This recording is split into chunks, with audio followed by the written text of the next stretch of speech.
Comment maîtriser le serpent tentateur? Le serpent est lié à la forme, et c'est à travers cette forme qu'il existe et s'exprime. Le serpent est associé au cycle du temps et du devenir des mondes. Il cherche à exister et à garder ce qu'il a. Quand on parle du serpent, souvent l'on voit cet animal qui rampe sur la terre. Ça, c'est un symbole qui représente ce serpent dont je parle.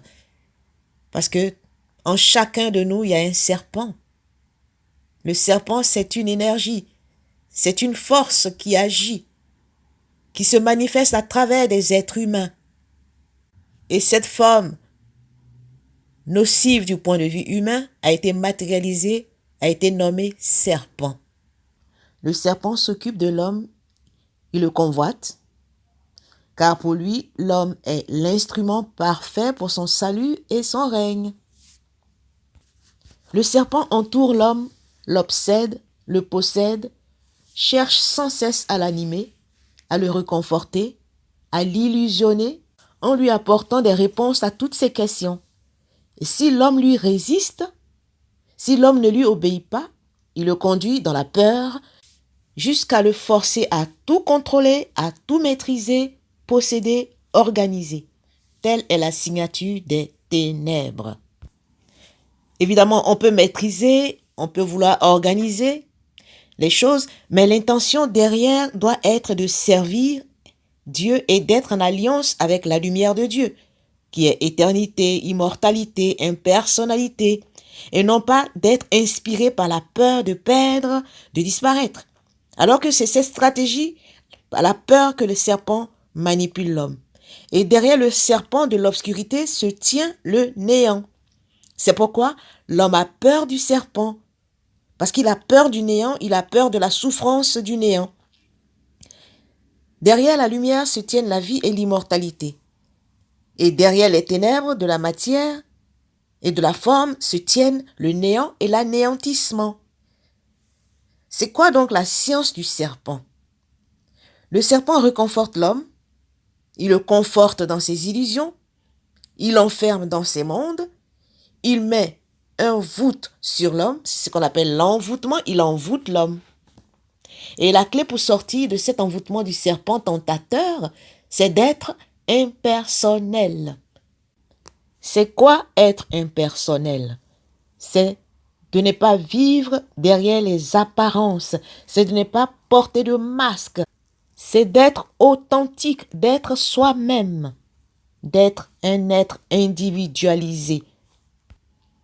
Être impersonnel donc, en ne vivant pas selon les lois des ténèbres, en ne marchant pas selon les techniques des ténèbres. Et pour cela, il faut étudier les lois divines, le fonctionnement de l'homme et apprendre les techniques qui affaiblissent la puissance du serpent en vous et dans la vie. Être impersonnel, c'est parvenir à penser, à sentir, ressentir les choses, à vivre sans y mettre les intérêts personnels des ténèbres qui inspirent l'homme en général. Et c'est de demeurer dans la communion et dans l'alliance avec votre âme universelle, immortelle, éternelle. Alors le serpent qui a donné naissance à l'homme qui vit en vous perdra son influence sur vous. Vous devez éveiller le regard de votre âme, de votre être intérieur, de votre vrai moi. Il faut apprendre à regarder les choses autrement, sans y mettre le serpent, c'est-à-dire sans y mettre les préjugés du serpent, sans préjugés, sans concept, sans peur, sans avidité. Vous ne pouvez pas maîtriser le serpent tentateur en vous si vous voulez maîtriser votre vie physique. Parce que c'est le serpent qui est le roi dans le domaine de la vie physique. C'est pourquoi il contrôle les hommes, c'est pourquoi il contrôle tout sur la terre. Parce que les hommes ont abandonné le monde divin et sa lumière impersonnelle pour se donner corps et âme à l'existence éphémère de la vie terrestre que dirige le serpent tentateur. Et si vous n'avez pas la lumière divine en vous, vous serez esclave et asservi par le serpent tentateur. Par ailleurs, si vous avez la lumière en vous, la lumière divine en vous, et que vous la donnez au serpent pour obtenir la victoire dans le monde physique, vous perdrez aussi votre lumière pour le néant, pour la mort. Donc, être parfait du point de vue de Dieu, c'est de se tenir dans l'alliance avec le monde de la lumière divine impersonnelle, c'est de maîtriser son corps et la vie matérielle pour les buts de l'esprit et de l'immortalité, sans y mettre les intérêts mortels, les intérêts personnels. C'est ça être parfait. Certains disent, oh, la perfection n'est pas de ce monde. Dieu ne veut pas qu'on soit parfait au sens où nous l'entendons. Être parfait du point de vue de Dieu, je le répète, c'est de se tenir dans l'alliance avec le monde divin, avec le monde de la lumière divine qui est impersonnel. C'est de maîtriser son corps, c'est de maîtriser sa vie matérielle pour les buts de l'esprit et de l'immortalité, sans y mettre les intérêts égoïques, les petits intérêts personnels. C'est ça être parfait. Et c'est en faisant cela, c'est par ces actes-là, c'est par cette attitude que vous pouvez maîtriser le serpent tentateur pour lui permettre lui aussi d'aller vers la sagesse de Dieu, parce qu'il veut aussi aller vers la sagesse de Dieu. Mais comme l'homme s'est donné corps et âme à lui, alors il manipule l'homme et tout le monde est dans le néant. Tout le monde vit dans le néant, pour la mort.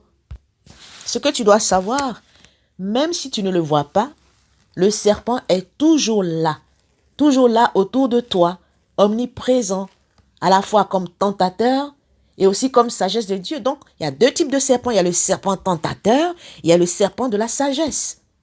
Tout dépend de quel monde avec lequel tu es associé, avec lequel tu es en alliance. Parce que tout est conduit par des esprits, des génies et des égrégores dans le monde des hommes. Alors, dans quel camp es-tu? Avec qui tu es en alliance? Par tes actes, ton alliance sera définie. Est-ce que tu es en alliance avec le serpent tentateur ou tu es en alliance avec le serpent de la sagesse? Il y a toujours deux voix en toi. Il y a celle du serpent tentateur, toujours prête à te parler pour te proposer des solutions rapides et illusoires, des solutions éphémères à tes problèmes.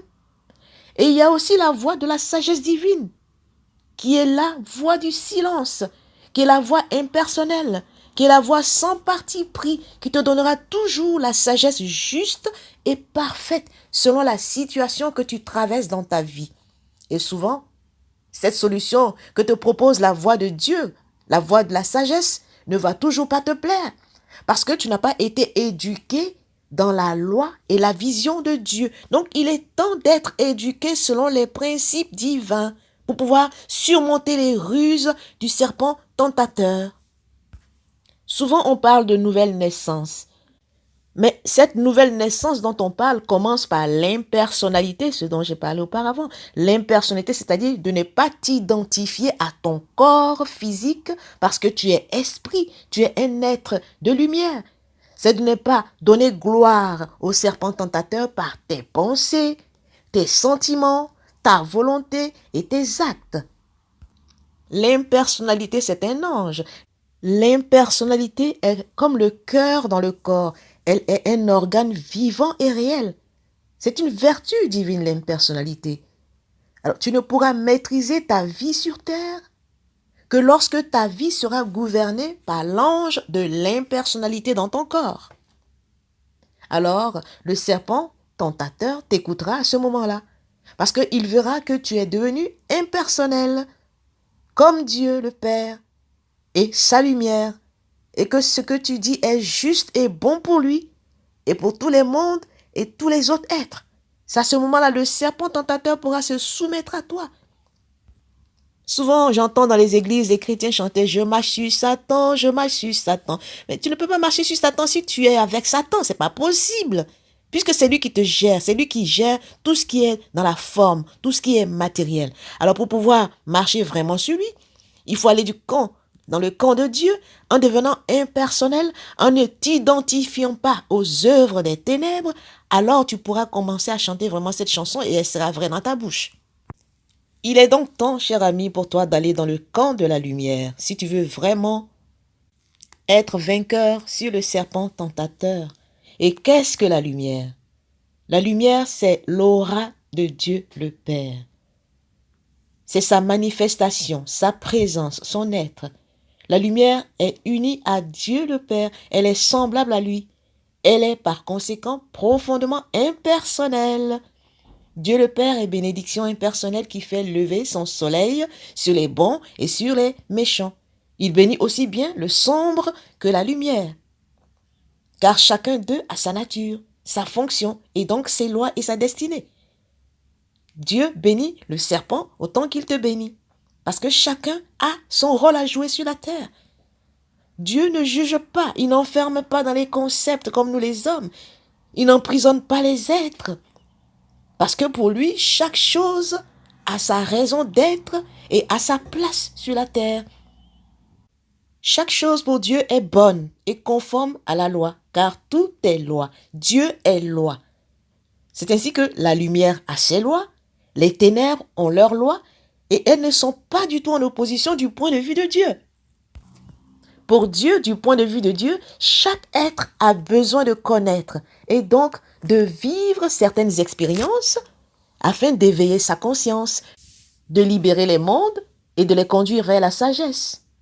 Donc, la lumière est impersonnelle. Dieu est lumière et cette lumière est impersonnelle à l'image de Dieu. Elle éclaire les formes, mais elle-même n'a pas de forme. Elle est juste une présence, une évidence. Donc, quand on parle de lumière, c'est ça. Alors, il est temps pour toi de choisir ton camp, bien-aimé. Veux-tu faire partie des fils de la lumière, être lumière, ou veux-tu faire partie des fils des ténèbres, être dans les ténèbres? C'est à toi de choisir. Si tu veux être vainqueur du serpent tentateur, si tu veux vraiment maîtriser le serpent tentateur, deviens impersonnel, c'est-à-dire ne t'identifie pas à ton corps physique, mais rappelle-toi que tu es un esprit vivant dans ce corps et relie-toi à la lumière impersonnelle de Dieu, du Dieu tout-puissant, du Dieu vivant, Dieu éternel. Reste béni et à très bientôt. Cette vidéo a été inspirée de la sagesse essénienne, extraite de la Bible essénienne. C'était Myriam de Apprends pour être toi. Si tu sais que tu ne sais pas, tu sauras. Mais si tu ne sais pas que tu ne sais pas, tu ne sauras pas.